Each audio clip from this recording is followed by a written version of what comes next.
আমাদের সামনে একটা মৌসুম অপেক্ষা করছে আল্লাহর ক্ষমা পাওয়ার। রমজান মাসকে পেয়েছে, রমজান মাসে ইবাদত বন্দেগী করে আল্লাহর কাছ থেকে ক্ষমা নিতে পারলো না, এরা ধ্বংস হয়ে যাক, নাউজুবিল্লাহ। দুনিয়াদার মানুষরা অলরেডি প্ল্যান করে ফেলেছে রমজানে কোন কোন পণ্যের দাম কি হবে, কিভাবে সিন্ডিকেট করা যায়, কি করা যায়, কেমনে লাভ করা যায়, কি সব ওদের প্ল্যান রেডি। দিনদার মানুষরা এমন করবে না। দিনদার মানুষ যারা ক্ষমা পেতে চায় তাদের কয়েকটা কাজ আমি বলে শেষ করছি। 1 নাম্বার, রমজান মাসে 5 ওয়াক্ত নামাজ জামাতে পড়ার চেষ্টা করে। পারবেন না? ইনশাআল্লাহ। হঠাৎ করে কিন্তু একটা জায়গায় শুরু করা যায় না। রমজান থেকেই শুরু করবো এমনটা করা যাবে না, কিন্তু আগে থেকেই স্টার্ট করতে হবে, তাহলে রমজানে গিয়ে আপনি ফ্লো সৃষ্টি করতে পারবেন। এই ফ্যান ছেড়েছেন, ফ্যানটা কি ধাপ করে এত জোরে হয়েছে? আস্তে আস্তে আস্তে আস্তে বেড়েছে। একটা স্পিড আসতে সময় লাগে।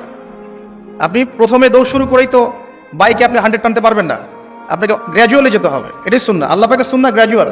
দিন থেকে রাত কিন্তু ধাপ করে হয় না, আস্তে আস্তে হয়। রাত থেকে দিন আস্তে আস্তে হয়। আপনি এখান থেকে শুরু করেন, শাবান মাস থেকে।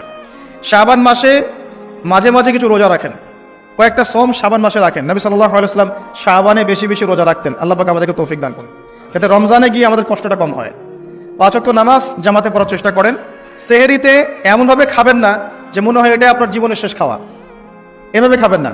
সেহরিতে কম খান।